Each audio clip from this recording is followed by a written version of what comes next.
Bonjour à tous. Dieu a parfois beaucoup d'humour et il se sert des situations pour nous apprendre des choses fondamentales sur la vie.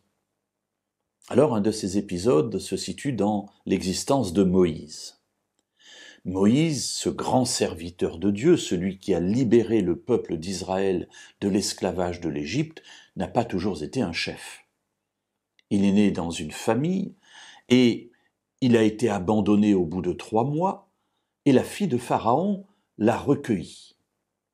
Et voilà que cette fille de Pharaon va amener cet enfant d'esclave à un statut qui était pour lui inimaginable. Il devient le fils de la fille de Pharaon.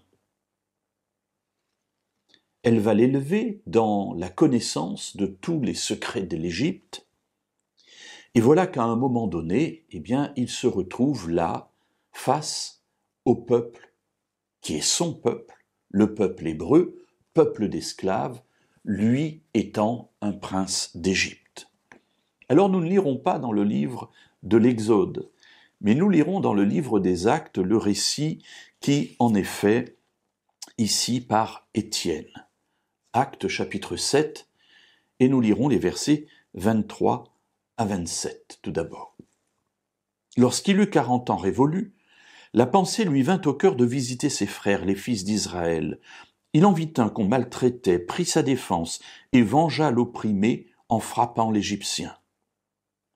Il pensait que ses frères comprendraient que Dieu leur accordait le salut par sa main, mais eux ne comprirent pas. Le jour suivant, il parut au milieu de certains d'entre eux qui se battaient, et il tâcha de rétablir la paix entre eux. « Vous, dit-il, vous êtes frères, pourquoi vous maltraitez-vous l'un l'autre » Mais celui qui maltraitait son prochain le repoussa et dit « Qui t'a établi chef et juge sur nous ? Veux-tu me tuer de la même manière que hier tu as tué l'Égyptien » À cette parole, Moïse s'enfuit et s'en alla séjourner dans le pays de Madian où il engendra 2 fils. Que tirer de cet épisode ? Tout d'abord, Moïse a conscience que Dieu l'appelle à quelque chose. Et du coup, il pense qu'il faut qu'il délivre le peuple de l'esclavage de l'Égypte. Et que va-t-il faire ? Il va prendre la défense d'un de ses frères et il va frapper l'Égyptien, le tuer. Je ne suis pas certain que c'était ce que Dieu lui avait demandé, mais c'est ainsi qu'il a compris sa mission. Et son peuple ne le reçoit pas comme le libérateur. Il le rejette avec une parole méprisante. « Qui t'a établi juge sur nous ? Qui t'a dit de venir nous conduire ? Est-ce que tu veux me tuer comme tu as tué l'Égyptien ?» Moïse comprend alors que non seulement tout le monde sait ce qu'il a fait, mais que le peuple le rejette. Il ne sera pas le libérateur d'Israël.